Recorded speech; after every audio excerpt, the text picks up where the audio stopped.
ಎಲ್ರಿಗೂ ನಮಸ್ಕಾರ. ಇವತ್ತು ಆಷಾಢ ಮಾಸದ ಕೊನೆಯ ದಿನ. ಈ ದಿನ ನಾವು ಶ್ರೀ ನರಸಿಂಹದೇವರ ಒಂದು ಶಕ್ತಿಶಾಲಿ ಮಂತ್ರವನ್ನು ಕೇಳುವ. ಈ ಮಂತ್ರ ನಿಮ್ಗೆ ಎಲ್ಲೂ ಸಿಗುವುದಿಲ್ಲ, ಯಾಕಂದ್ರೆ ಇದು ಕಾರಂಜ ನರಸಿಂಹ ಮಂತ್ರ. ಮತ್ತು ಈ ಮಂತ್ರ ನಮ್ಗೆ ನವನಾರಸಿಂಹ ಮಂಗಳ ಶ್ಲೋಕದಲ್ಲಿ ಸಿಗ್ತದೆ. ನರಸಿಂಹದೇವರಿಗೆ ಕಾರಂಜ ನರಸಿಂಹ ಅನ್ನುವ ಹೆಸರು ಹೇಗೆ ಬಂತು ಅಂತ ಮುಂದೆ ತಿಳ್ಕೊಳ್ವ. ಈ ಮಂತ್ರವನ್ನು ಇವತ್ತು ಭಕ್ತಿಯಿಂದ ಪೂರ್ತಿ 108 ಬಾರಿ ಕೇಳಿದ್ರೆ ದುಷ್ಟಶಕ್ತಿ ಬಾಧೆ ನಾಶವಾಗ್ತದೆ, ಶತ್ರು ಕಾಟ ದೂರವಾಗ್ತದೆ, ಸರ್ವ ಬಾಧೆ ದೂರವಾಗ್ತದೆ, ಮನಸ್ಸಿಗೆ ಧೈರ್ಯ ಬರ್ತದೆ, ಭಕ್ತಿ ಮಾಡುವ ದಾರಿಯಲ್ಲಿರುವ ಸಮಸ್ಯೆಗಳು ದೂರವಾಗ್ತವೆ, ಷಡ್ವೈರಿ ವರ್ಗ ನಾಶವಾಗ್ತದೆ, ಸುಖ ಸಮೃದ್ಧಿ ಪ್ರಾಪ್ತಿಯಾಗ್ತದೆ ಮತ್ತು ವ್ಯಾಪಾರದಲ್ಲಿ ವೃದ್ಧಿಯಾಗ್ತದೆ. ಈಗ ಕಾರಂಜ ನರಸಿಂಹದೇವರ ಬಗ್ಗೆ ತಿಳ್ಕೊಳ್ವ. ನರಸಿಂಹದೇವರ 9 ರೂಪಗಳಿವೆ. ಅದರಲ್ಲಿ 5ನೇ ರೂಪ ಕಾರಂಜ ನರಸಿಂಹ ರೂಪ. ಕಾರಂಜ ಅನ್ನುವ ಹೆಸರಿನಲ್ಲಿ 2 ಪದಗಳಿವೆ, ಕಾರಂಜ ಮತ್ತು ನರಸಿಂಹ. ಕಾರಂಜ ಅಂದರೆ ಹೊಂಗೆ ಮರ. ಯಾವ ನರಸಿಂಹದೇವರನ್ನು ಹೊಂಗೆ ಮರದ ಕೆಳಗಡೆ ಪೂಜಿಸಲಾಗುತ್ತದೋ ಅವರು ಕಾರಂಜ ನರಸಿಂಹದೇವರು. ಈ ರೂಪದಲ್ಲಿ ನರಸಿಂಹದೇವರು ಒಂದು ಬಿಲ್ಲನ್ನು ಹಿಡಿದುಕೊಂಡಿದ್ದಾರೆ ಮತ್ತು ಈ ಬಿಲ್ಲಿನ ಹೆಸರು ಸಾರಂಗ. ನಿನ್ನೆ ನಾನು ಕೇಳಿದ ಪ್ರಶ್ನೆ ಲಿಂಗ ಎಂದರೇನು ಎಂದು. ಈ ಪ್ರಶ್ನೆಗೆ ಸರಿ ಉತ್ತರ ಡಿ ಎಲ್ಲವೂ. ಸರಿ ಉತ್ತರ ಕೊಟ್ಟವರಲ್ಲಿ ಒಬ್ಬರ ಹೆಸರು ರಂಗಲಕ್ಷ್ಮಿ ಆರ್. ರಂಗಲಕ್ಷ್ಮಿಯವರೇ ಭಕ್ತಿ ಮಾಡುವುದನ್ನು ಬಿಡ್ಬೇಡಿ ಅಂತ ಹೇಳ್ತಾ ಇವತ್ತಿನ ಪ್ರಶ್ನೆಯನ್ನು ನೋಡ್ವ. ಕಾರಂಜ ನರಸಿಂಹದೇವರ ಇನ್ನೊಂದು ಹೆಸರೇನು? A Saranga Narasimha, B yoga Narasimha, C ಉಗ್ರ ನರಸಿಂಹ, ಡಿ ಲಕ್ಷ್ಮೀ ನರಸಿಂಹ. ಈ ಪ್ರಶ್ನೆಗೆ ಸರಿಯುತ್ತರ ಕೊಟ್ಟವರಲ್ಲಿ ಒಬ್ಬರ ಹೆಸರನ್ನು ನಾಳಿನ ವಿಡಿಯೋದಲ್ಲಿ ಹೇಳ್ತೇನೆ. ಬನ್ನಿ ಈಗ ಈ ಶಕ್ತಿಶಾಲಿ ಕಾರಂಜ ನರಸಿಂಹ ಮಂತ್ರವನ್ನು 108 ಬಾರಿ ಭಕ್ತಿಯಿಂದ ಕೇಳುವ. ಅದಕ್ಕಿಂತ ಮುಂಚೆ ಓಂ ಶ್ರೀ ಕಾರಂಜ ನರಸಿಂಹಾಯ ನಮಃ ಎಂದು ಕಮೆಂಟ್ ಮಾಡಿ.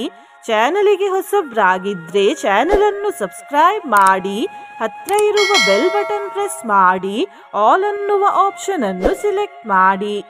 ನಿಮಗೆ ನಿಮ್ಮ ಜೀವನದಲ್ಲಿ ಯಾವುದೇ ರೀತಿಯ ಸಮಸ್ಯೆಗಳಿದ್ದರೂ ಶ್ರೀ ಗುರು ಅಪ್ಪಣ್ಣಾಚಾರ್ಯರನ್ನು ಸಂಪರ್ಕಿಸಿ. ಗುರುಗಳಿಗೆ ಜ್ಯೋತಿಷ್ಯ ಪರಂಪರೆಯ ಹಿನ್ನೆಲೆ ಇದೆ ಮತ್ತು ಅವರು ಸಮಸ್ಯೆಗಳಿಗೆ ದೈವೀಯ ಪರಿಹಾರವನ್ನು ಕೊಡುತ್ತಾರೆ. ಸ್ಕ್ರೀನ್ ಮೇಲೆ ಕಾಣಿಸುತ್ತಿರುವ ನಂಬರ್ ಮೂಲಕ ಅವರನ್ನು ಸಂಪರ್ಕಿಸಬಹುದು. ಗೋ ಭೂಹಿರಣ್ಯ ನಿರ್ವಿಣ್ಣ ಗೋಭಿಲ ಜ್ಞಾನದಾಯಿನೇ ಪ್ರಭಂಜನ ಶುನಾಸೀರ ಕಾರಂಜಾಯಾಸ್ತು ಮಂಗಳಂ. ಓಂ ಶ್ರೀ ಕಾರಂಜ ನರಸಿಂಹಾಯ ನಮಃ. ಗೋ ಭೂಹಿರಣ್ಯ ನಿರ್ವಿಣ್ಣ ಗೋಭಿಲ ಜ್ಞಾನದಾಯಿನೇ ಪ್ರಭಂಜನ ಶುನಾಸೀರ ಕಾರಂಜಾಯಾಸ್ತು ಮಂಗಳಂ. ಓಂ ಶ್ರೀ ಕಾರಂಜ ನರಸಿಂಹಾಯ ನಮಃ. ಗೋ ಭೂಹಿರಣ್ಯ ನಿರ್ವಿಣ್ಣ ಗೋಭಿಲ ಜ್ಞಾನದಾಯಿನೇ ಪ್ರಭಂಜನ ಶುನಾಸೀರ ಕಾರಂಜಾಯಾಸ್ತು ಮಂಗಳಂ. ಓಂ ಶ್ರೀ ಕಾರಂಜ ನರಸಿಂಹಾಯ ನಮಃ. ಗೋ ಭೂಹಿರಣ್ಯ ನಿರ್ವಿಣ್ಣ ಗೋಭಿಲ ಜ್ಞಾನದಾಯಿನೇ ಪ್ರಭಂಜನ ಶುನಾಸೀರ ಕಾರಂಜಾಯಾಸ್ತು ಮಂಗಳಂ. ಓಂ ಶ್ರೀ ಕಾರಂಜ ನರಸಿಂಹಾಯ ನಮಃ. ಗೋ ಭೂಹಿರಣ್ಯ ನಿರ್ವಿಣ್ಣ ಗೋಭಿಲ ಜ್ಞಾನದಾಯಿನೇ ಪ್ರಭಂಜನ ಶುನಾಸೀರ ಕಾರಂಜಾಯಾಸ್ತು ಮಂಗಳಂ. ಓಂ ಶ್ರೀ ಕಾರಂಜ ನರಸಿಂಹಾಯ ನಮಃ. ಗೋ ಭೂಹಿರಣ್ಯ ನಿರ್ವಿಣ್ಣ ಗೋಭಿಲ ಜ್ಞಾನದಾಯಿನೇ ಪ್ರಭಂಜನ ಶುನಾಸೀರ ಕಾರಂಜಾಯಾಸ್ತು ಮಂಗಳಂ. ಓಂ ಶ್ರೀ ಕಾರಂಜ ನರಸಿಂಹಾಯ ನಮಃ. ಗೋ ಭೂಹಿರಣ್ಯ ನಿರ್ವಿಣ್ಣ ಗೋಭಿಲ ಜ್ಞಾನದಾಯಿನೇ प्रभञ्जनशुनासीरकारञ्जायास्तु मङ्गलम्। ॐ श्रीकारञ्जनरसिंहाय नमः। गोभूहिरण्यनिर्विण्णगोभिलज्ञानदायिने प्रभञ्जनशुनासीरकारञ्जायास्तु मङ्गलम्। ॐ श्रीकारञ्जनरसिंहाय नमः। गोभूहिरण्यनिर्विण्णगोभिलज्ञानदायिने प्रभञ्जनशुनासीरकारञ्जायास्तु मङ्गलम्। ॐ श्रीकारञ्जनरसिंहाय नमः। गोभूहिरण्यनिर्विण्णगोभिलज्ञानदायिने प्रभञ्जनशुनासीरकारञ्जायास्तु मङ्गलम्। ॐ श्रीकारञ्जनरसिंहाय नमः। गोभूहिरण्यनिर्विण्णगोभिलज्ञानदायिने प्रभञ्जनशुनासीरकारञ्जायास्तु मङ्गलम्। ॐ श्रीकारञ्जनरसिंहाय नमः। गोभूहिरण्यनिर्विण्णगोभिलज्ञानदायिने प्रभञ्जनशुनासीरकारञ्जायास्तु मङ्गलम्। ॐ श्रीकारञ्जनरसिंहाय नमः। गोभूहिरण्यनिर्विण्णगोभिलज्ञानदायिने प्रभञ्जनशुनासीरकारञ्जायास्तु मङ्गलम्। ॐ श्रीकारञ्जनरसिंहाय नमः। गोभूहिरण्यनिर्विण्णगोभिलज्ञानदायिने प्रभञ्जनशुनासीरकारञ्जायास्तु मङ्गलम्।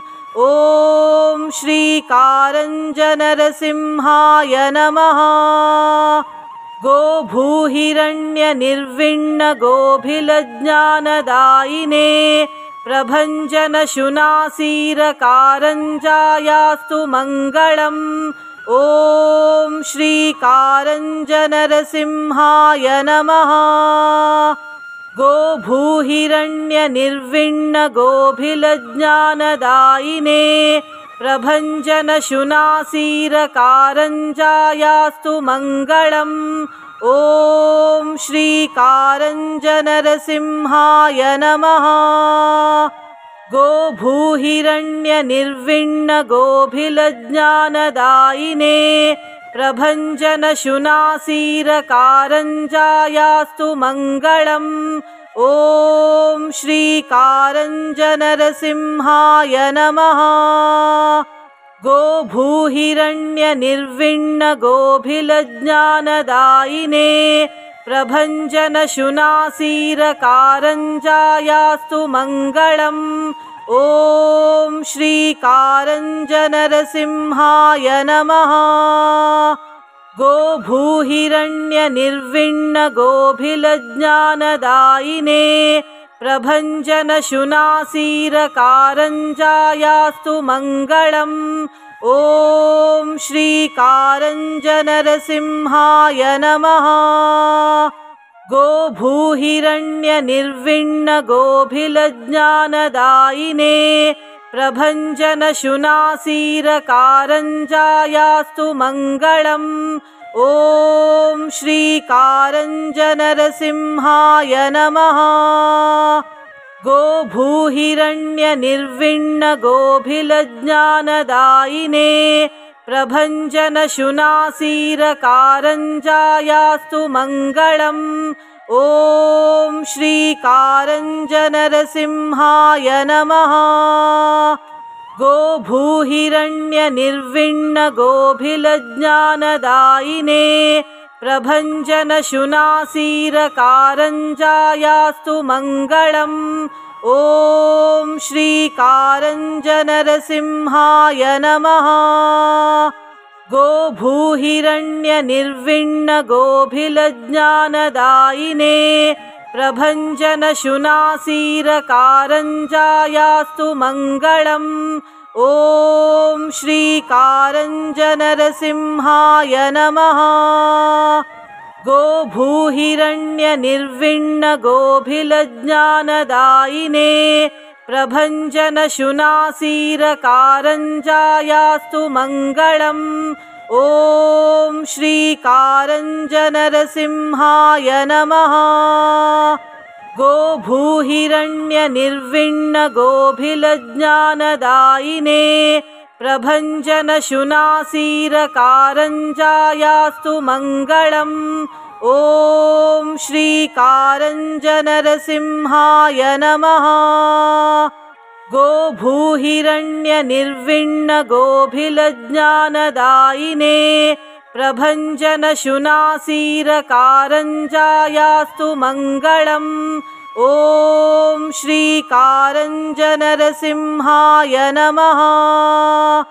गोभूहिरण्यनिर्विण्णगोभिलज्ञानदायिने प्रभञ्जनशुनासीरकारञ्जायास्तु मङ्गलम्। ॐ श्रीकारञ्जनरसिंहाय नमः। गोभूहिरण्यनिर्विण्णगोभिलज्ञानदायिने प्रभञ्जनशुनासीरकारञ्जायास्तु मङ्गलम्। ॐ श्रीकारञ्जनरसिंहाय नमः। गोभूहिरण्यनिर्विण्णगोभिलज्ञानदायिने प्रभञ्जनशुनासीरकारञ्जायास्तु मङ्गलम्। ॐ श्रीकारञ्जनरसिंहाय नमः।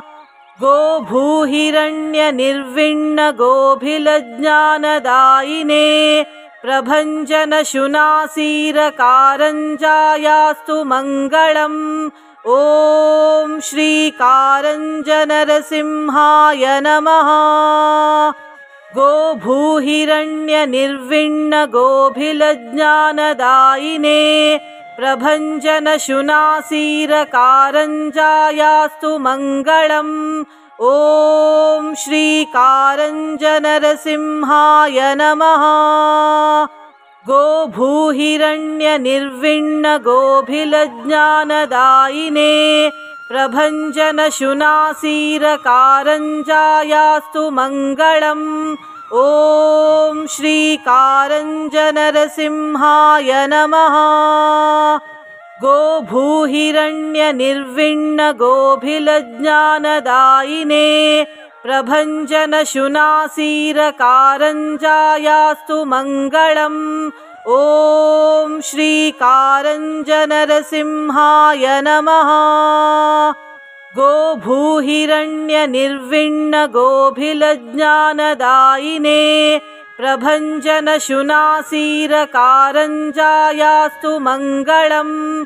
ॐ श्रीकारञ्जनरसिंहाय नमः। गोभूहिरण्यनिर्विण्णगोभिलज्ञानदायिने प्रभञ्जनशुनासीरकारञ्जायास्तु मङ्गलम्। ॐ श्रीकारञ्जनरसिंहाय नमः। गोभूहिरण्यनिर्विण्णगोभिलज्ञानदायिने प्रभञ्जनशुनासीरकारञ्जायास्तु मङ्गलम्। ॐ श्रीकारञ्जनरसिंहाय नमः। गोभूहिरण्यनिर्विण्णगोभिलज्ञानदायिने प्रभञ्जनशुनासीरकारञ्जायास्तु मङ्गलम्। ॐ श्रीकारञ्जनरसिंहाय नमः। गोभूहिरण्यनिर्विण्णगोभिलज्ञानदायिने प्रभञ्जनशुनासीरकारञ्जायास्तु मङ्गलम्। ॐ श्रीकारञ्जनरसिंहाय नमः।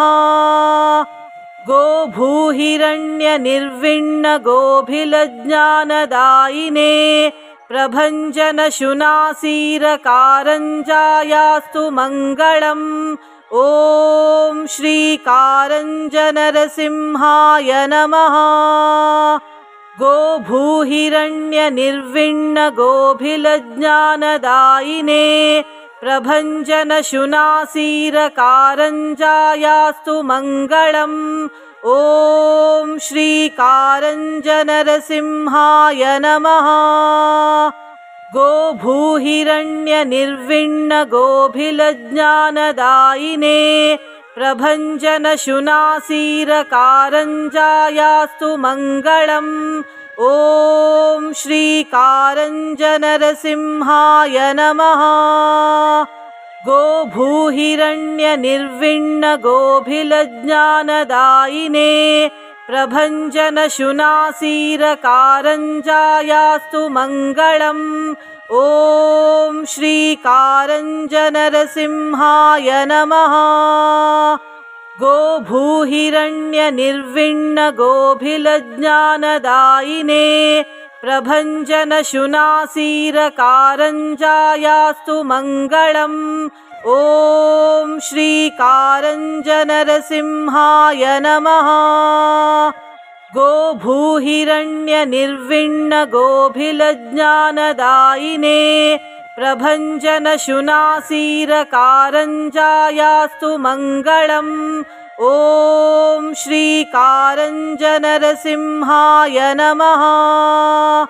गोभूहिरण्यनिर्विण्णगोभिलज्ञानदायिने प्रभञ्जनशुनासीरकारञ्जायास्तु मङ्गलम्।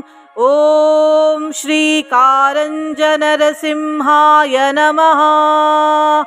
गोभूहिरण्यनिर्विण्णगोभिलज्ञानदायिने प्रभञ्जनशुनासीरकारञ्जायास्तु मङ्गलम्। ॐ श्रीकारञ्जनरसिंहाय नमः। गोभूहिरण्यनिर्विण्णगोभिलज्ञानदायिने प्रभञ्जनशुनासीरकारञ्जायास्तु मङ्गलम्। ॐ श्रीकारञ्जनरसिंहाय नमः। गोभूहिरण्यनिर्विण्णगोभिलज्ञानदायिने प्रभञ्जनशुनासीरकारञ्जायास्तु मङ्गलम्। ॐ श्रीकारञ्जनरसिंहाय नमः। गोभूहिरण्यनिर्विण्णगोभिलज्ञानदायिने प्रभञ्जनशुनासीरकारञ्जायास्तु मङ्गलम्। ॐ श्रीकारञ्जनरसिंहाय नमः। गोभूहिरण्यनिर्विण्णगोभिलज्ञानदायिने प्रभञ्जनशुनासीरकारञ्जायास्तु मङ्गलम्। ॐ श्रीकारञ्जनरसिंहाय नमः। गोभूहिरण्यनिर्विण्णगोभिलज्ञानदायिने प्रभञ्जनशुनासीरकारञ्जायास्तु मङ्गलम्। ॐ श्रीकारञ्जनरसिंहाय नमः। गोभूहिरण्यनिर्विण्णगोभिलज्ञानदायिने प्रभञ्जनशुनासीरकारञ्जायास्तु मङ्गलम्। ॐ श्रीकारञ्जनरसिंहाय नमः। गोभूहिरण्यनिर्विण्णगोभिलज्ञानदायिने प्रभञ्जनशुनासीरकारञ्जायास्तु मङ्गलम्। ॐ श्रीकारञ्जनरसिंहाय नमः। गोभूहिरण्यनिर्विण्णगोभिलज्ञानदायिने प्रभञ्जनशुनासीरकारञ्जायास्तु मङ्गलम्। ॐ श्रीकारञ्जनरसिंहाय नमः।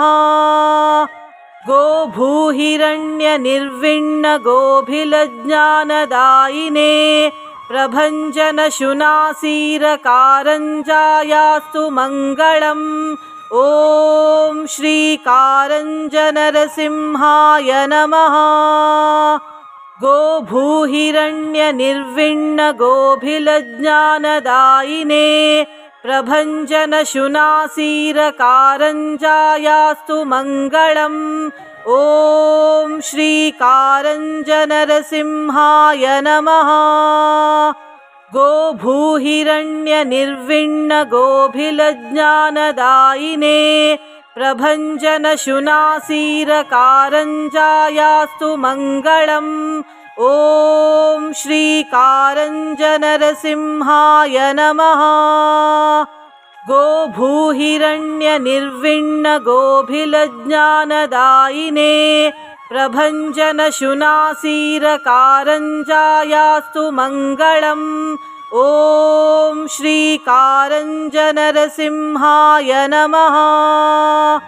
गोभूहिरण्यनिर्विण्णगोभिलज्ञानदायिने प्रभञ्जनशुनासीरकारञ्जायास्तु मङ्गलम्। ॐ श्रीकारञ्जनरसिंहाय नमः। गोभूहिरण्यनिर्विण्णगोभिलज्ञानदायिने प्रभञ्जनशुनासीरकारञ्जायास्तु मङ्गलम्। ॐ श्रीकारञ्जनरसिंहाय नमः। गोभूहिरण्यनिर्विण्णगोभिलज्ञानदायिने प्रभञ्जनशुनासीरकारञ्जायास्तु मङ्गलम्। ॐ श्रीकारञ्जनरसिंहाय नमः। गोभूहिरण्यनिर्विण्णगोभिलज्ञानदायिने प्रभञ्जनशुनासीरकारञ्जायास्तु मङ्गलम्। ॐ श्रीकारञ्जनरसिंहाय नमः। गोभूहिरण्यनिर्विण्णगोभिलज्ञानदायिने प्रभञ्जनशुनासीरकारञ्जायास्तु मङ्गलम्। ॐ श्रीकारञ्जनरसिंहाय नमः। गोभूहिरण्यनिर्विण्णगोभिलज्ञानदायिने प्रभञ्जनशुनासीरकारञ्जायास्तु मङ्गलम्। ॐ श्रीकारञ्जनरसिंहाय नमः। गोभूहिरण्यनिर्विण्णगोभिलज्ञानदायिने प्रभञ्जनशुनासीरकारञ्जायास्तु मङ्गलम्। ॐ श्रीकारञ्जनरसिंहाय नमः। गोभूहिरण्यनिर्विण्णगोभिलज्ञानदायिने प्रभञ्जनशुनासीरकारञ्जायास्तु मङ्गलम्। ॐ श्रीकारञ्जनरसिंहाय नमः।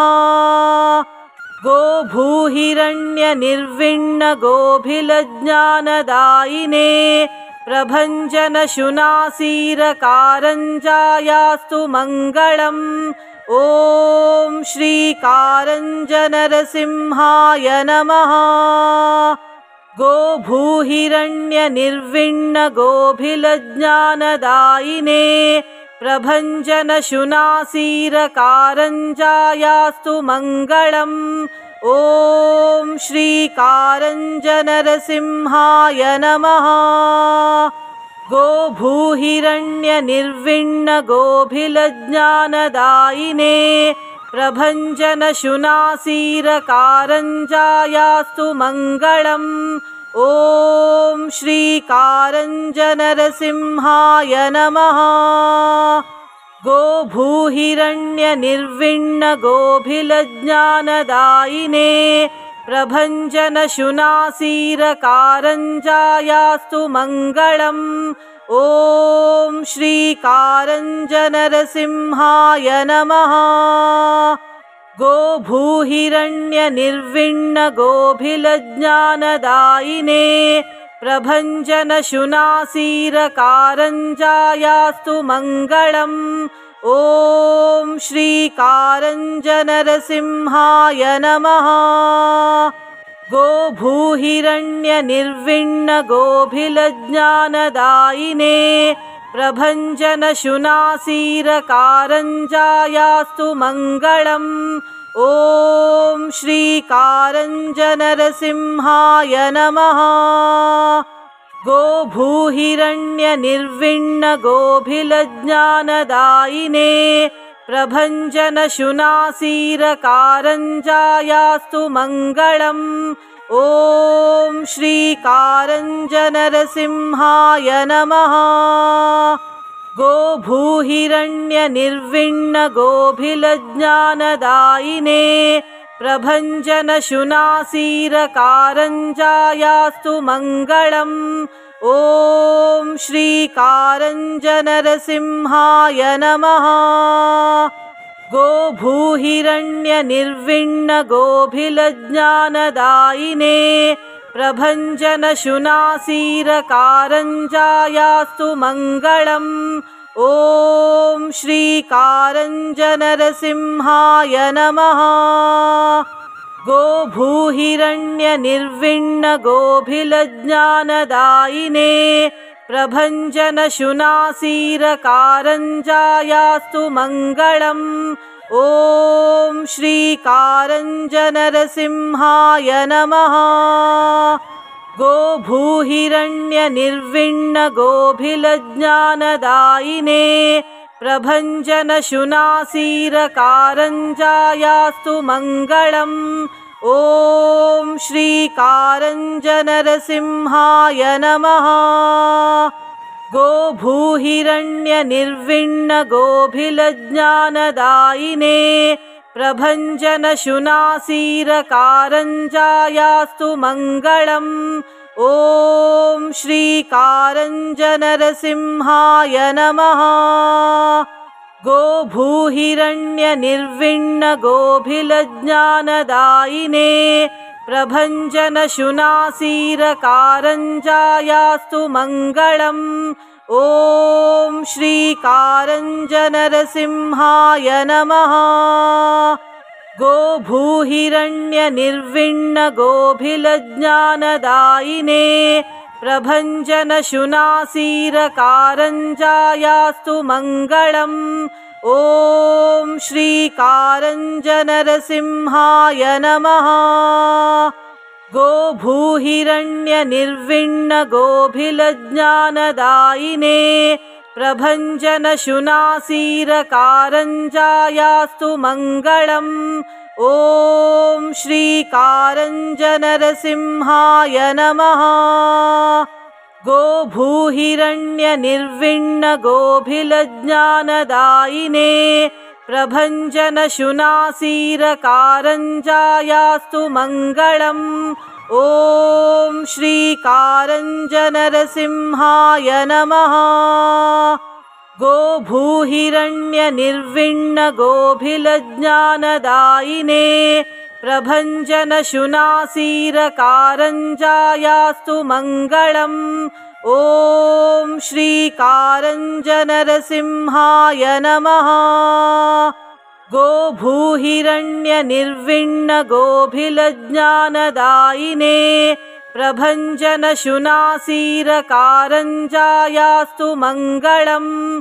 ॐ श्रीकारञ्जनरसिंहाय नमः। गोभूहिरण्यनिर्विण्णगोभिलज्ञानदायिने प्रभञ्जनशुनासीरकारञ्जायास्तु मङ्गलम्। ॐ श्रीकारञ्जनरसिंहाय नमः। गोभूहिरण्यनिर्विण्णगोभिलज्ञानदायिने प्रभञ्जनशुनासीरकारञ्जायास्तु मङ्गलम्। ॐ श्रीकारञ्जनरसिंहाय नमः। गोभूहिरण्यनिर्विण्णगोभिलज्ञानदायिने प्रभञ्जनशुनासीरकारञ्जायास्तु मङ्गलम्। ॐ श्रीकारञ्जनरसिंहाय नमः। गोभूहिरण्यनिर्विण्णगोभिलज्ञानदायिने प्रभञ्जनशुनासीरकारञ्जायास्तु मङ्गलम्। ॐ श्रीकारञ्जनरसिंहाय नमः। गोभूहिरण्यनिर्विण्णगोभिलज्ञानदायिने प्रभञ्जनशुनासीरकारञ्जायास्तु मङ्गलम्। ॐ श्रीकारञ्जनरसिंहाय नमः। गोभूहिरण्यनिर्विण्णगोभिलज्ञानदायिने प्रभञ्जनशुनासीरकारञ्जायास्तु मङ्गलम्। ॐ श्रीकारञ्जनरसिंहाय नमः। गोभूहिरण्यनिर्विण्णगोभिलज्ञानदायिने प्रभञ्जनशुनासीरकारञ्जायास्तु मङ्गलम्। ॐ श्रीकारञ्जनरसिंहाय नमः। गोभूहिरण्यनिर्विण्णगोभिलज्ञानदायिने प्रभञ्जनशुनासीरकारञ्जायास्तु मङ्गलम्। ॐ श्रीकारञ्जनरसिंहाय नमः। गोभूहिरण्यनिर्विण्णगोभिलज्ञानदायिने प्रभञ्जनशुनासीरकारञ्जायास्तु मङ्गलम्। ॐ श्रीकारञ्जनरसिंहाय नमः। गोभूहिरण्यनिर्विण्णगोभिलज्ञानदायिने प्रभञ्जनशुनासीरकारञ्जायास्तु मङ्गलम्। ॐ श्रीकारञ्जनरसिंहाय नमः। गोभूहिरण्यनिर्विण्णगोभिलज्ञानदायिने प्रभञ्जनशुनासीरकारञ्जायास्तु मङ्गलम्। ॐ श्रीकारञ्जनरसिंहाय नमः। गोभूहिरण्यनिर्विण्णगोभिलज्ञानदायिने प्रभञ्जनशुनासीरकारञ्जायास्तु मङ्गलम्। ॐ श्रीकारञ्जनरसिंहाय नमः। गोभूहिरण्यनिर्विण्णगोभिलज्ञानदायिने प्रभञ्जनशुनासीरकारञ्जायास्तु मङ्गलम्। ॐ श्रीकारञ्जनरसिंहाय नमः। गोभूहिरण्यनिर्विण्णगोभिलज्ञानदायिने प्रभञ्जनशुनासीरकारञ्जायास्तु मङ्गलम्। ॐ श्रीकारञ्जनरसिंहाय नमः। गोभूहिरण्यनिर्विण्णगोभिलज्ञानदायिने प्रभञ्जनशुनासीरकारञ्जायास्तु मङ्गलम्। ॐ श्रीकारञ्जनरसिंहाय नमः। गोभूहिरण्यनिर्विण्णगोभिलज्ञानदायिने प्रभञ्जनशुनासीरकारञ्जायास्तु मङ्गलम्। ॐ श्रीकारञ्जनरसिंहाय नमः। गोभूहिरण्यनिर्विण्णगोभिलज्ञानदायिने प्रभञ्जनशुनासीरकारञ्जायास्तु मङ्गलम्। ॐ श्रीकारञ्जनरसिंहाय नमः। गोभूहिरण्यनिर्विण्णगोभिलज्ञानदायिने प्रभञ्जनशुनासीरकारञ्जायास्तु मङ्गलम्। ॐ श्रीकारञ्जनरसिंहाय नमः। गोभूहिरण्यनिर्विण्णगोभिलज्ञानदायिने प्रभञ्जनशुनासीरकारञ्जायास्तु मङ्गलम्। ॐ श्रीकारञ्जनरसिंहाय नमः। गोभूहिरण्यनिर्विण्णगोभिलज्ञानदायिने प्रभञ्जनशुनासीरकारञ्जायास्तु मङ्गलम्। ॐ श्रीकारञ्जनरसिंहाय नमः। गोभूहिरण्यनिर्विण्णगोभिलज्ञानदायिने प्रभञ्जनशुनासीरकारञ्जायास्तु मङ्गलम्। ॐ श्रीकारञ्जनरसिंहाय नमः। गोभूहिरण्यनिर्विण्णगोभिलज्ञानदायिने प्रभञ्जनशुनासीरकारञ्जायास्तु मङ्गलम्। ॐ श्रीकारञ्जनरसिंहाय नमः। गोभूहिरण्यनिर्विण्णगोभिलज्ञानदायिने प्रभञ्जनशुनासीरकारञ्जायास्तु मङ्गलम्। ॐ श्रीकारञ्जनरसिंहाय नमः। गोभूहिरण्यनिर्विण्णगोभिलज्ञानदायिने प्रभञ्जनशुनासीरकारञ्जायास्तु मङ्गलम्। ॐ श्रीकारञ्जनरसिंहाय नमः।